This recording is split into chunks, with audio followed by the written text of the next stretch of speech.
Welcome back to SwitchCorner, my name is Alex, and today we're taking a look at Shadow Man Remastered on the Nintendo Switch. The cult classic, it will be known by many for releasing on the N64 back in 1999, but how does it stand up 23 years later?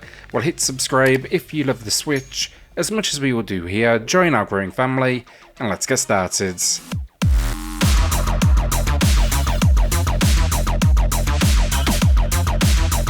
The story in Shadow Man then, for me, I think it's really good stuff. I think it's detailed, it's rich in lore, and for its time I believe it went beyond what many games set out to achieve. It's just this constant flow of cutscenes, context and dialogue from our characters, and yeah, I always appreciated that. Now though, going back with maybe a few extra years behind me, it's amazing to me how much I missed. I didn't maybe particularly understand and didn't necessarily appreciate that in my younger years. That story though, you become the Shadow Man, a voodoo warrior who is tasked with protecting the world of the living from those that may cross over. You possess the ability to jump between these two realms using a teddy bear, and that belonged to your dead brother. This also acts almost as a fast travel option within the game as well. At this point though, it's worth knowing for its time, it is a dark story that's absolutely intriguing as you collect up what are known as Dark Souls. Stop an immortal army though from invading the world, including the 5 serial killers, and save the living. We've definitely seen deeper in recent years, but for its time I think it's really well done. Gameplay then, I'll say this up front, it's completely, absolutely dated. There's no question about that, and I want to be realistic about that going in. That said though, they've made tweaks to the controls to very much make it feel a little bit more at home in 2021. Most importantly, the use of the right stick now to rotate the camera. It makes for a scheme that feels more responsive, and it's now by far the best way to play. I also mentioned in story then, you're collecting up Dark Souls, and it's amazing just how much this game has in common with that very series of the same name in its world design. This is not linear, but rather small locations with multiple pathways to follow, secrets to uncover, and then of course shortcuts to unlock. These shortcuts as well extremely useful because often on death the game throws you back to the very beginning of the level, and this now gives you quick access.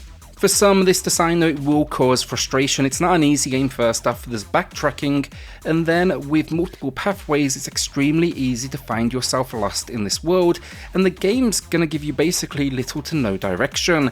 It's very much a piece of its time, not only visually, but it's basically gonna make you work to succeed.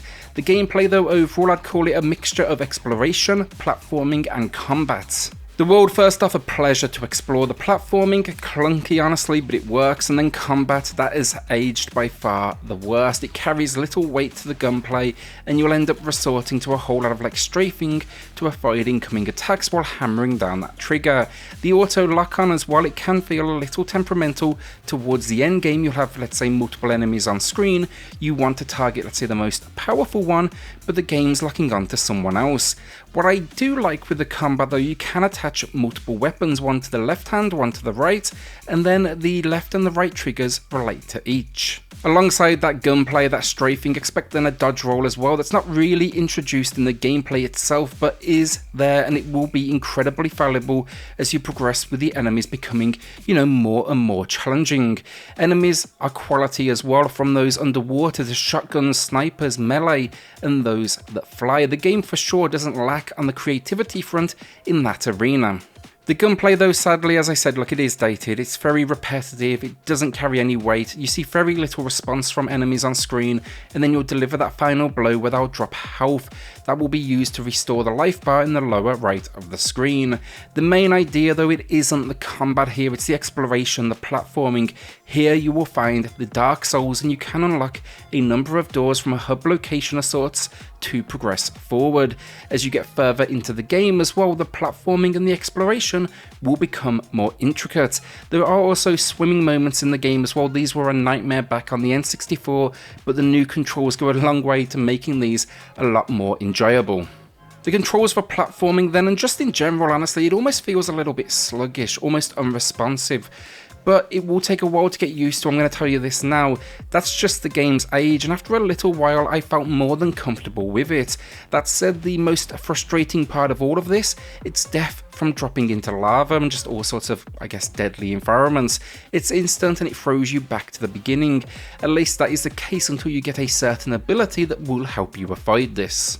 I found it all, though, generally incredibly satisfying. It's a huge game. Average completion here is right around 20 hours, and it never takes it easy on you. It's a game that makes you work to uncover its secrets, and that may be too much for some, but for me, it's a little above many games we see released in 2021 in that sense. Outside of the platforming, then you'll find new weapons along the way, a whole lot of keys, and of course, secrets to uncover.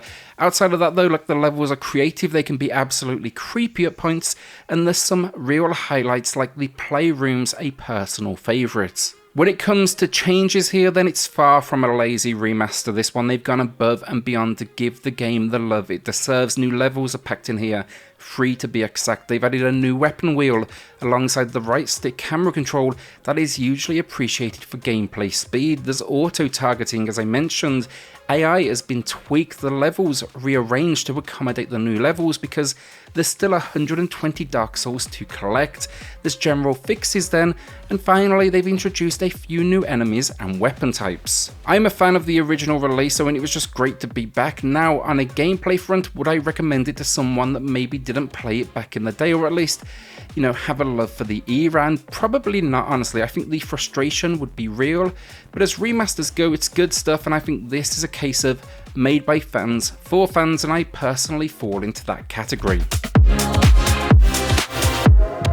So graphics, and it's looking a whole lot better than it did back then, but don't come here for anything that would be up to a modern standard. Extremely blocky in its design, animations are often rigid, and the locations, the endless corridors, they can quickly blend into one another, causing you to get lost.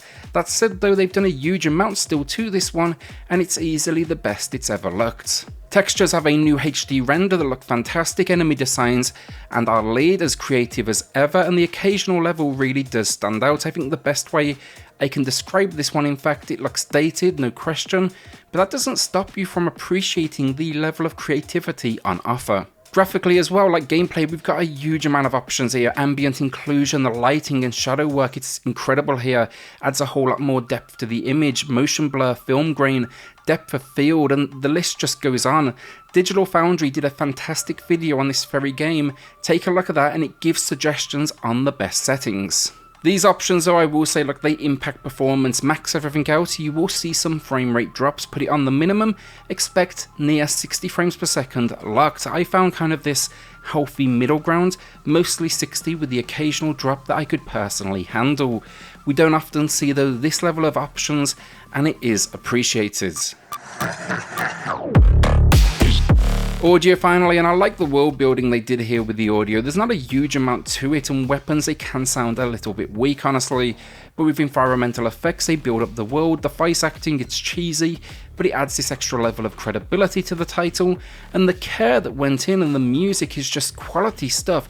Really do love the soundtrack with this one. On top of all of this, then, that sound's been remastered. Certain sounds that were cut out, they've been re-added back in, and there's even new dialogue that's been restored as well.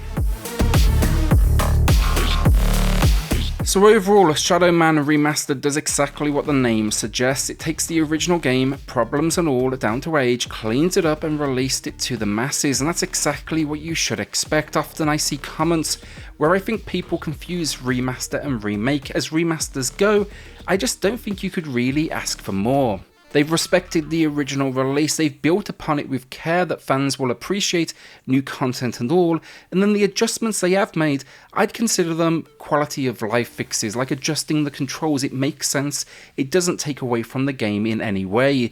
Then they've went above and beyond to add a huge amount of options that we just don't see all that often. I am a fan of this game though, so please take that into account for this video. I saw mixed reviews when it came out on the PC because I considered picking it up myself, and I do get it, it's not up to what we would expect in 2022, and especially the combat, but I still had a great time, and that's all I can base today's video on. A good 7 out of 10 from me. I still think it's worth it. I expected the issues, but it's got the heart and the soul, and that is what matters.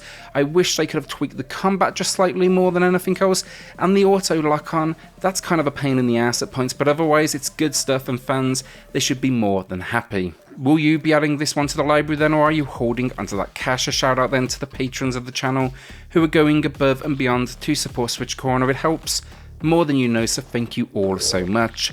Then hit subscribe if you love the Switch, as much as we all do here. Join our growing family, and I'll see you all on the next video. Thanks everyone.